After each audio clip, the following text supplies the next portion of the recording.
প্ৰাদেশিকৰণৰ আইনখন সংশোধনৰ বাবেও ইতিমধ্যে আমি সংশ্লিষ্ট সকলোৰে লগত কথা বতৰা পতা আৰম্ভ কৰিছোঁ যাতে সকলোৱে এই ক্ষেত্ৰত যিমান দূৰ পাৰোঁ 2006 চনৰ আগত স্থাপন হোৱা শিক্ষানুষ্ঠানসমূহত আমি যিমান পাৰোঁ আমি যাতে ন্যায় দিবৰ কাৰণে আমি চেষ্টা কৰিব পাৰোঁ।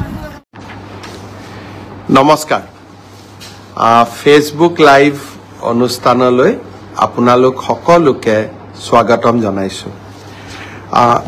অসমবাসী ৰাইজে সম্পূৰ্ণ আনন্দ সহকাৰে দৌল উৎসৱ পালন কৰিলে আৰু অতি শান্তিপূৰ্ণভাৱে আমি সকলোৱে দৌল উৎসৱ পালন কৰিলোঁ। মই আটাইকে অসমবাসী ৰাইজলৈ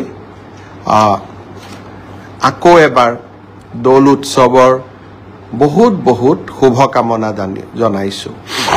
এইবাৰ দৌলত মোৰ পাটবাউসী সত্ৰলৈ যোৱাৰ সৌভাগ্য হৈছিল।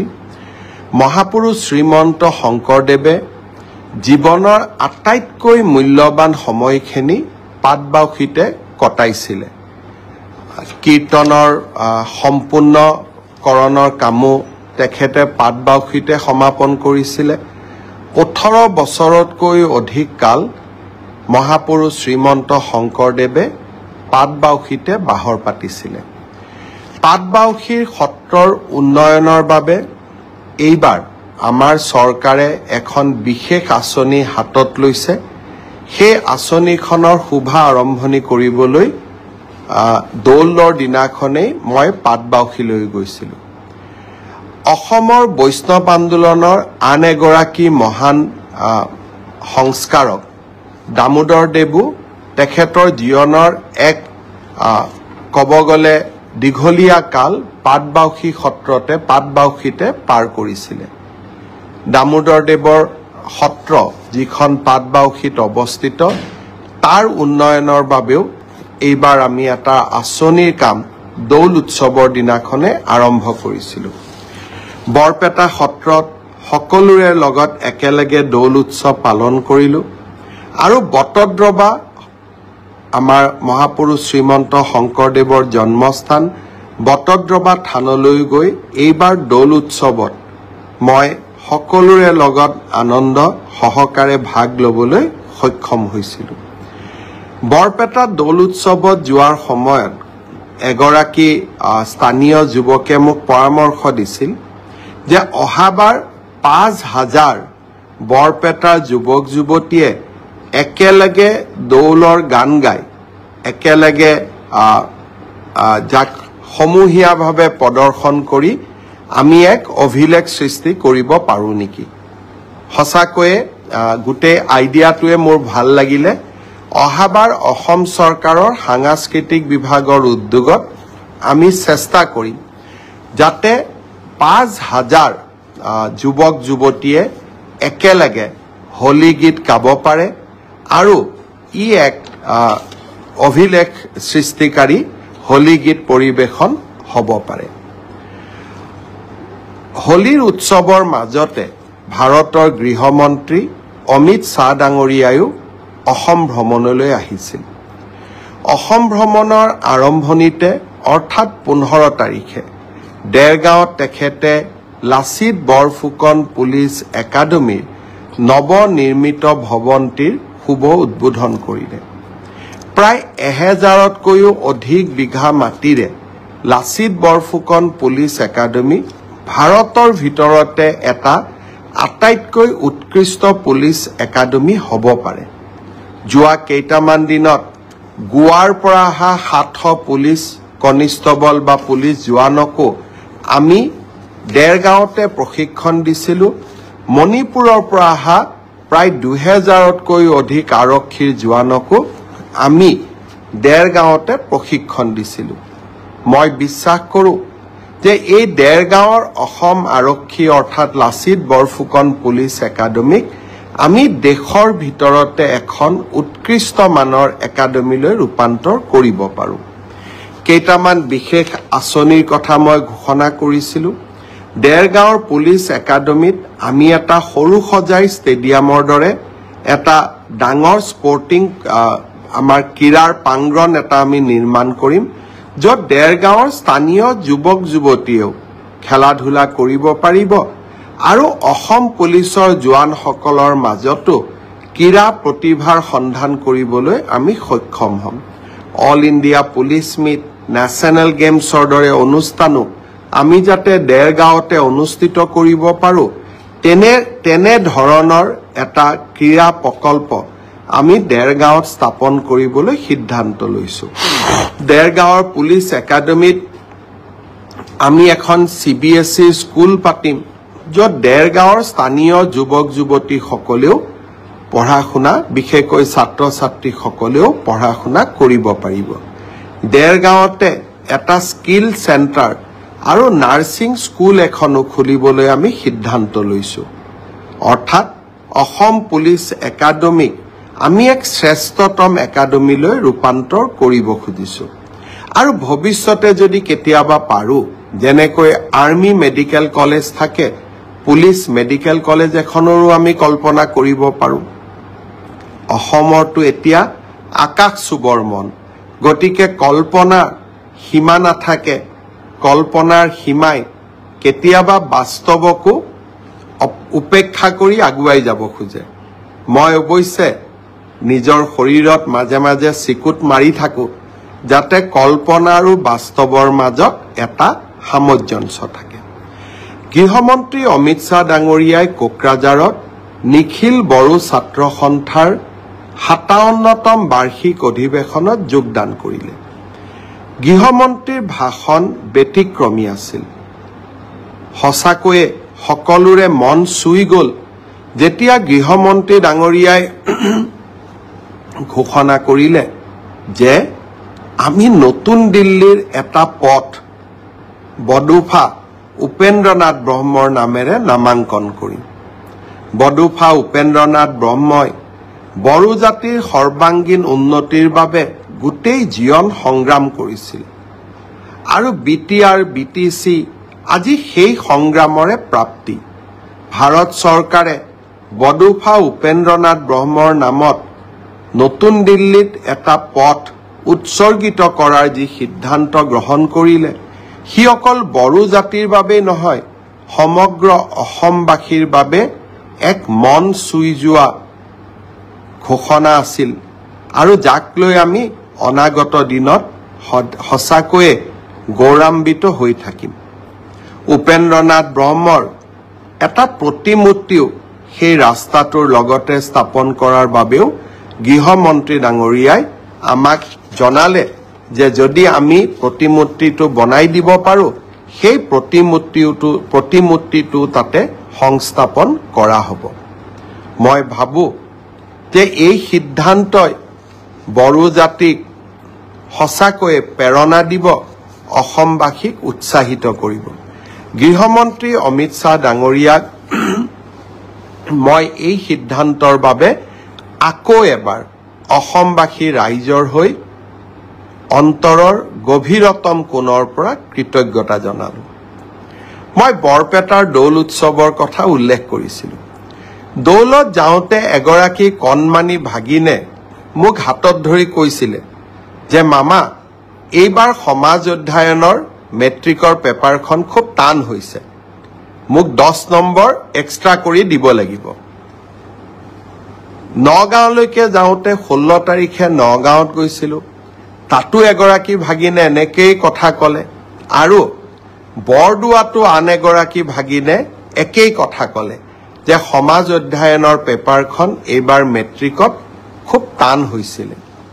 মই প্ৰত্যেকটো কথাই চিৰিয়াছলি লওঁ। গুৱাহাটীত আহি সেবাৰ চেয়াৰমেনক মই সুধিলোঁ যে সমাজ অধ্যয়নৰ পেপাৰখন সঁচাই টান হৈছিল নেকি। সেবাৰ অধ্যক্ষ ডাঙৰীয়াই মোক ক'লে যে প্ৰশ্নখনৰ পেটাৰ্ণ বদলিছে। যোৱা বছৰো প্ৰশ্নখনৰ পেটাৰ্ণ বদলোৱা হৈছিল আৰু এইবাৰো পেটাৰ্ণটো বদলোৱা হৈছে যাতে ছাত্ৰ ছাত্ৰীসকলৰ জেনেৰেল নলেজৰ পৰীক্ষা সেবাই ল'ব পাৰে। ব্যৱস্থাটো আদৰণীয়, কিন্তু যদি মোৰ ভাগিনবিলাকে আকৌ মেট্ৰিকত ফেইল কৰি যায় তেতিয়াহ'লে কেনেকৈ হ'ব? সেইটোতো হ'ব নোৱাৰে। সেইকাৰণে মই সেৱাৰ অধ্যক্ষক মই অনুৰোধ কৰিছোঁ যে আপুনি চাব, যদি মোৰ ভাগিনবিলাকৰ পৰীক্ষা সমাজ অধ্যয়নখনত বেয়া হয় কিন্তু আন পেপাৰবিলাকত ভাল হয়, তেতিয়াহ'লে এইবাৰ সমাজ অধ্যয়নত আমি সকলোকে অতিৰিক্তকৈ কিবা নম্বৰৰ ব্যৱস্থা কৰি হ'লেও ভাগিনসকলক মেট্ৰিক পাছ কৰাৰ সুবিধা কৰি দিব লাগিব। তেখেতে মোৰ অনুৰোধক বিবেচনা কৰিম বুলি প্ৰতিশ্ৰুতি দিছে আৰু সেয়েহে ময়ো ভাগিনসকলক ক'ব খুজিছোঁ যে সমাজ অধ্যয়নৰ কাৰণে আমি আৰু চিন্তা কৰিব নালাগে, সকলোৱে মিলি চেষ্টা কৰিব যাতে আমাৰ পৰীক্ষাটো আমি ভবাৰ দৰে নহ'লেও আমি যাতে কিছু হ'লেও অতিৰিক্ত নম্বৰৰ সুবিধা লাভ কৰিব পাৰোঁ। মই ভাবোঁ যে এই ঘোষণাটোৱে ভাগিনসকলৰ চিন্তা কিছু দূৰ কৰিব। এতিয়া মই ফেচবুক লাইভতে পাই আছোঁ PGT ৰিজাল্ট কেতিয়া দিব, গ্ৰেজুৱেট টিচাৰৰ ৰিজাল্ট কেতিয়া দিব। মই হ'ব খোজা শিক্ষকসকলক এটা অনুৰোধ কৰিম যে আপোনালোকে যদি ধৈৰ্য যদি আপোনালোকৰ নাথাকে, তেতিয়াহ'লে আপোনালোকে শিক্ষক হৈ ছাত্ৰ ছাত্ৰীসকলক ধৈৰ্য, নিয়মানুবৰ্তিতা, শৃংখলাবদ্ধতা এই জ্ঞানবিলাকৰ বিষয়ে কেনেকৈ আপোনালোকে ল'ৰা ছোৱালীক শিকাব? মই আপোনালোক যি ধৰণে উদ্গ্ৰীৱ হৈ আছে, মোৰ চিন্তা সিমানেই বাঢ়ি গৈ আছে যে আপোনালোকে একোজন প্ৰকৃত শিক্ষক হ'ব পাৰিবনে নাই। সেয়েহে যিমানেই আপোনালোকৰ চিন্তা বাঢ়িছে, নিযুক্তিৰ তাৰিখো মই 15 দিনকৈ আগুৱাই লৈ গৈ আছোঁ যাতে আপোনালোকৰো এটা ধৈৰ্যৰ পৰীক্ষা আমি ল'ব পাৰোঁ। তথাপিতো আপোনালোকে যিহেতু সুধি থাকে, সেইকাৰণে মই উত্তৰ দিব খুজিছোঁ। মে' মাহৰ প্ৰথম সপ্তাহত পোষ্ট গ্ৰেজুৱেট আৰু গ্ৰেজুৱেট টিচাৰ যি 9075টা পদৰ গ্ৰেজুৱেট টিচাৰৰ নিযুক্তি পৰীক্ষা হৈছিল, তাৰ ফলাফল সেৱাই ঘোষণা কৰিব। কিন্তু তাৰ পিছত আপোনালোকৰ ডকুমেণ্ট ভেৰিফিকেশ্যন হ'ব আৰু ফাইনেল নিযুক্তি 10 অক্টোবৰত হ'ব। আৰু 10 অক্টোবৰলৈ আপোনালোকে ধৈৰ্য ধৰিবই লাগিব, কাৰণ আমিও আপোনালোকৰ অকণমান ধৈৰ্যৰ পৰীক্ষা কৰিব খুজিছোঁ। ঠিক সেইধৰণে যিসকল শিক্ষকে মোক সুধি আছে 5550ৰ লিষ্ট কেতিয়া দিব, আপোনালোককো মই জনাব খুজিছোঁ যে এপ্ৰিল মাহৰ ভিতৰত আমি আপোনালোকৰ ডকুমেণ্ট ভেৰিফিকেশ্যনৰ কাম শেষ কৰিম। মে' মাহৰ পৰা আপোনালোকৰ প্ৰভিজনেল লিষ্ট ওলাব, কিন্তু নিযুক্তি 10 অক্টোবৰত হ'ব আৰু তেতিয়ালৈকে আমি সকলোৱে ধৈৰ্য ধৰিম। কোনোবাই ক'ব পাৰে যে নতুন নিযুক্তিৰ ল'ৰা ছোৱালীয়ে যদি ইমান দেৰিকৈ দিওঁ তাতো পোষ্ট ল'ব নেকি? নহয়, নতুন নিযুক্তিৰ তালিকা 10 অক্টোবৰৰ পিছত ওলাব। গতিকে 10 অক্টোবৰত যিসকলে নিযুক্তি পাব তেওঁলোকে স্বাভাৱিকভাৱে নতুন নিযুক্তিত LPৰ শিক্ষক LPত অৱতীৰ্ণ হ'ব নোৱাৰিব, কিন্তু তেখেতসকলে UPৰ পৰীক্ষাত বা আপাৰ প্ৰাইমেৰীৰ মেৰিট লিষ্টত তেওঁলোকৰ নাম ডেফিনেটলি অন্তৰ্ভুক্ত হ'ব পাৰে। গতিকে মই সকলোকে ধৈৰ্য ধৰিব ক'লো।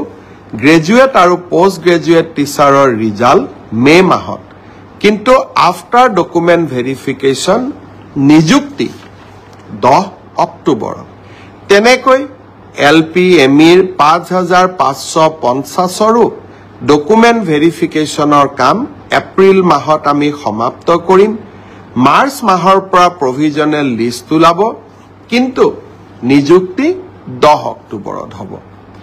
এতিয়া মই আহিছোঁ এটা নতুন চৰকাৰী আঁচনিৰ বিষয়ে। অহা 19 তাৰিখে দিনৰ 11:30 বজাত আমি অসমৰ প্ৰতিটো সমষ্টিতে একোখনকৈ মিটিঙৰ জৰিয়তে 3,80,000 লোকলৈ প্ৰধানমন্ত্ৰী আৱাস যোজনাৰ ঘৰ আগবঢ়াম। বহুতে মোক কেতিয়াবা প্ৰশ্ন কৰে যে পকা ঘৰ থকা লোকেও প্ৰধানমন্ত্ৰী আৱাস যোজনাৰ ঘৰ পাইছে। 19 তাৰিখে যিসকল লোকে আমাৰ পৰা অনুমোদন পত্ৰ ল'ব আহিব বা চৰকাৰৰ পৰা চেক পাব, তাৰ ভিতৰত যদি আপোনালোকে ভাবে যে কোনোবাই পাব নলগা লোকে এই ঘৰ পাইছে বা আমাৰ পঞ্চায়ত গ্ৰামোন্নয়ন বিভাগৰ লোকসকলে টকা পইচা সংগ্ৰহ কৰি নাপাবলগীয়া লোকক ঘৰ দিছে, যদিও মই বিশ্বাস কৰা নাই, আপোনালোকক অভিযোগ দিবৰ কাৰণেও আমি এটা ইমেইল নম্বৰ দিম, যাতে কোনোবা পকা ঘৰ থকা লোকেও যদি আৰু এবাৰ ঘৰ লৈছে আপোনালোকে অভিযোগ দিব পাৰিব আৰু অভিযোগ আমি পৰীক্ষা কৰিম। কিন্তু এতিয়া মই এটা নতুন কথা আপোনালোকক ক'ব খুজিছো। এইবাৰ আৱাস যোজনাৰ আমি আকৌ নতুন জিঅ' টেগিঙৰ কাম আৰম্ভ কৰিছো। জিঅ' টেগিং মানে আপোনাৰ ঘৰখনৰ ফটো লৈ আমি তাক আপলোড কৰিম আৰু যদি ঘৰ পোৱাৰ যোগ্য অহাবাৰ ঘৰ পোৱাৰ তালিকাত আপোনালোকৰ নাম আমি সন্নিবিষ্ট কৰিম। পঞ্চায়ত আৰু গ্ৰামোন্নয়ন বিভাগৰ কৰ্মচাৰীসকলে এই ক্ষেত্ৰত দুৰ্নীতি বা ৰাইজৰ পৰা টকা পইচা বিচাৰে বুলি বহুতে অভিযোগ কৰে। সঁচা মিছা মই নাজানো। সেইবাবে এইবাৰ জিঅ' টেগিঙৰ দায়িত্ব আমি জীৱিকা সখী বাইদেউসকলক দিছো। জীৱিকা সখী বাইদেউসকলে জিঅ' টেগিং কৰিব। গাঁও সভাত এই আঁচনিখনৰ বিষয়ে আলোচনা হ'ব। হিতাধিকাৰীসকলৰ নাম পৰীক্ষা হ'ব। পুনৰ ব্লক পৰ্যায়ত ইয়াক পুনৰ বিবেচনা কৰা হ'ব আৰু শেষত জিলা পৰ্যায়ত ইয়াক অনুমোদন দিয়াৰ পিছতহে জিঅ' টেগিঙক আমি ফাইনেল কৰিম। সেইকাৰণে আপোনালোকে সকলোৱে জিঅ' টেগিঙত অংশগ্ৰহণ কৰক আৰু জীৱিকা সখী বাইদেউসকলক সহায় কৰক। এইবাৰ আমি আৰু এটা নিয়ম ৰাখিছো। কোনোবাই যদি ভাবে জীৱিকা সখী বাইদেউগৰাকীয়ে মোৰ ঘৰটো জিঅ' টেগিং নকৰিলে, আমি সেলফ জিঅ' টেগিঙো কৰিব পাৰো। অৰ্থাৎ নিজৰ ঘৰটো আমি নিজেই জিঅ' টেগিং কৰি আমি দিব পাৰিম। এই ধৰণৰ সেলফ জিঅ' টেগিঙৰ সুবিধা এটাও এইবাৰ আমি এই নতুন জিঅ' টেগিঙৰ সৈতে সন্নিবিষ্ট কৰিছো। জীৱিকা সখী বাইদেউসকলে জিঅ' টেগিং কৰিব। মই বিশ্বাস কৰোঁ যে বাইদেউসকলে এটকাও কাৰোৰ পৰা নোখোজে আৰু কোনোবাই খুজিলেও নিদি নিজৰ নামটো নিজেও জিঅ' টেগিং কৰিব পাৰিব। 19 তাৰিখে নতুন ঘৰ পাবৰ কাৰণে আমি যি সভাৰ আহ্বান কৰিছো 126টা সমষ্টিত, সেই বিষয়ে মই আৰু অলপ মোৰ ভাষণত তাৰ বিষয়ে আপোনালোকক বুজাই দিম। এডিআৰিৰ ৰিজাল্ট দিলে মই অত্যন্ত আনন্দিত যে তৃতীয় আৰু চতুৰ্থ শ্ৰেণীৰ ৰিজাল্ট দিয়াৰ পিছত সকলোৱে এটা কথা স্বীকাৰ কৰিছে যে এই ৰিজাল্ট মেৰিটৰ আধাৰত হৈছে, মেধাৰ ভিত্তিত হৈছে। আৰু সঁচাকৈ চৰকাৰী চাকৰি আমি মেধাৰ ভিত্তিত দিয়াৰ বাবে প্ৰতিশ্ৰুতিবদ্ধ। এতিয়া কোনোবাই মোক কৈছে, মামা কাট অফ নম্বৰ বহুত হ'ল। কাট অফ নম্বৰটো চৰকাৰে নিয়ন্ত্ৰণ নকৰে। যদি 3000 পোষ্ট থাকে, আমি 2জন কৰি বা 3জন কৰি উত্তীৰ্ণ প্ৰাৰ্থীক মাতো। 3000 পূৰণ 2, 3000 পূৰণ 3, 9000। মেৰিট মতে 9000 নম্বৰটো আহি যোৱাৰ লগে লগে 9000 নম্বৰ লাভ কৰা ব্যক্তিজনৰ যিটো নম্বৰ, সেইটোৱে কাট অফলৈকে ৰূপান্তৰিত হয়। কাট অফ কোনেও বনাই নিদিয়ে। কাট অফ ছাত্ৰ ছাত্ৰীসকলৰ পৰীক্ষাৰ ফলাফলে নিৰ্ণয় কৰে। কোনোবাই যদি ভাবে যে কাট অফ বেছি হৈছে, তাৰ মানে ইয়াকে বুজাব পাৰি যে সঁচাকৈয়ে এইবাৰ পৰীক্ষাৰ ফলাফল যোৱাবাৰতকৈ ভাল হৈছে। অসম পুলিচৰো দ্বিতীয় কাট অফ নোলায়, কিন্তু বছৰটোৰ শেষৰ ফালে আমি আকৌ নতুন অসম পুলিচত খালী হৈ থকা পোষ্টসমূহ আমি এডভাৰটাইজ কৰিম। কোনোবাই যদি পোৱা নাই, হতাশ হ'ব নালাগে, দৌৰৰ প্ৰেক্টিচ অব্যাহত ৰাখিব লাগে। এডিআৰি পৰীক্ষাৰ প্ৰসংগতে মই উল্লেখ কৰিব খুজিছো যে এডিআৰিৰ চতুৰ্থ বৰ্গৰ পৰীক্ষাৰ বাবে এতিয়া এটা অৰেল টেষ্ট হ'ব। এই অৰেল টেষ্ট আমি জুন মাহত অনুষ্ঠিত কৰিম। লগে লগে এডিআৰইৰ তৃতীয় বৰ্ষৰ পাছ কৰা ছাত্ৰ ছাত্ৰীসকল বা যুৱক যুৱতীসকলৰ বাবে এটা স্কিল টেষ্ট হ'ব। সেই স্কিল টেষ্টটো আমি অহা জুন মাহত আমি আৰম্ভ কৰিম। আমাৰ লক্ষ্য হৈছে যাতে এডিআৰইৰ নিযুক্তিও আমি 10 অক্টোবৰত দিব পাৰোঁ আৰু নৱেম্বৰ ডিচেম্বৰ জানুৱাৰীৰ ভিতৰত এডিআৰইৰ নতুন এডভাৰটাইজমেণ্টটো আমি যাতে দিব পাৰোঁ। অৰ্থাৎ আমি আমাৰ যুৱক যুৱতীসকলৰ মাজত আশাৰ বন্তি গছি আমি জ্বলাই ৰাখিব খুজিছোঁ। আঙুৰলতা ডেকাই এই ব্ৰডকাষ্ট চাই আছে, মিন্ময় দাস ব্ৰডকাষ্ট চাই আছে, ভাস্কৰ শৰ্মাই ব্ৰডকাষ্ট চাই আছে, কৃষ্ণা নাথ ব্ৰডকাষ্ট চাই আছে। মই সকলোকে ধন্যবাদ জনাইছোঁ। মই এতিয়া আৰু কেইটামান সৰু সৰু ইনফৰমেশ্যন আপোনালোকক দিব খুজিছোঁ। অহা 20 তাৰিখে ডিব্ৰুগড় জিলাত আমাৰ কেবিনেটৰ বৈঠক অনুষ্ঠিত হ'ব। কাৰণ প্ৰত্যেক মাহত 4 দিন বা 3 দিন মই ডিব্ৰুগড়ত থাকোঁ আৰু ডিব্ৰুগড়ত থকা সময়তে ডিব্ৰুগড়ত আমাৰ কেবিনেটখনো অনুষ্ঠিত হ'ব। আমি অসমৰ প্ৰাথমিক বিদ্যালয় যি 100জন ছাত্ৰ ছাত্ৰী আছে সেই স্কুলবিলাকত প্ৰধান শিক্ষকৰ পদ আমি সৃষ্টি কৰিছিলোঁ আৰু খুব কম সময়ৰ ভিতৰতে এই প্ৰধান শিক্ষক পদৰ নিযুক্তি হ'ব। এইবাৰ আমি চিন্তা কৰিছোঁ যে 50জন থকা প্ৰাথমিক বিদ্যালয়সমূহতো 50জন ছাত্ৰ ছাত্ৰী থকা প্ৰাথমিক বিদ্যালয়সমূহতো আমি প্ৰধান শিক্ষকৰ পদ সৃষ্টি কৰিব পাৰোঁ নেকি, এই বিষয়ে আমি কেবিনেটত ডিব্ৰুগড়ত আলোচনা কৰিম। প্ৰাদেশিকৰণৰ আইনখন সংশোধনৰ বাবেও ইতিমধ্যে আমি সংশ্লিষ্ট সকলোৰে লগত কথা বতৰা পতা আৰম্ভ কৰিছোঁ, যাতে সকলোৱে এই ক্ষেত্ৰত যিমান দূৰ পাৰোঁ 2006 চনৰ আগত স্থাপন হোৱা শিক্ষানুষ্ঠানসমূহক আমি যিমান পাৰোঁ আমি যাতে ন্যায় দিবৰ কাৰণে আমি চেষ্টা কৰিব পাৰোঁ। মই আজিৰ এই ব্ৰডকাষ্টত অংশগ্ৰহণ কৰা সকলোকে আকৌ এবাৰ ধন্যবাদ দিছোঁ। ফাকুৱা হৈ গ'ল আৰু দৌল উৎসৱ হৈ গ'ল, গৃহমন্ত্ৰী ডাঙৰীয়াৰ সফল অসম ভ্ৰমণৰো সামৰণি পৰিল। ইয়াৰ মাজত দুই এটা সৰু সুৰা ৰাজনৈতিক ঘটনাও নঘটা নহয়। যোৱা পৰহি দিনাখন অসম পুলিচে এগৰাকী যুৱকক গ্ৰেপ্তাৰ কৰিছিল। ছ'চিয়েল মিডিয়াত চিডুল কাষ্ট সমাজৰ এগৰাকী মহিলাৰ বিৰুদ্ধে অতি বেয়াকৈ লিখাৰ বাবে। অসম মহাপুৰুষ শ্ৰীমন্ত শংকৰদেৱ আৰু মাধৱদেৱৰ অসম, অসম লাচিতৰ অসম, অসম সাহিত্যৰথী লক্ষ্মীনাথ বেজবৰুৱাৰ অসম। প্ৰতিদ্বন্দ্বীকো আমি সমালোচনা কৰিম আৰু সমালোচনা কৰাৰ অধিকাৰ ভাৰতবৰ্ষৰ সংবিধানে আমাক দিছে।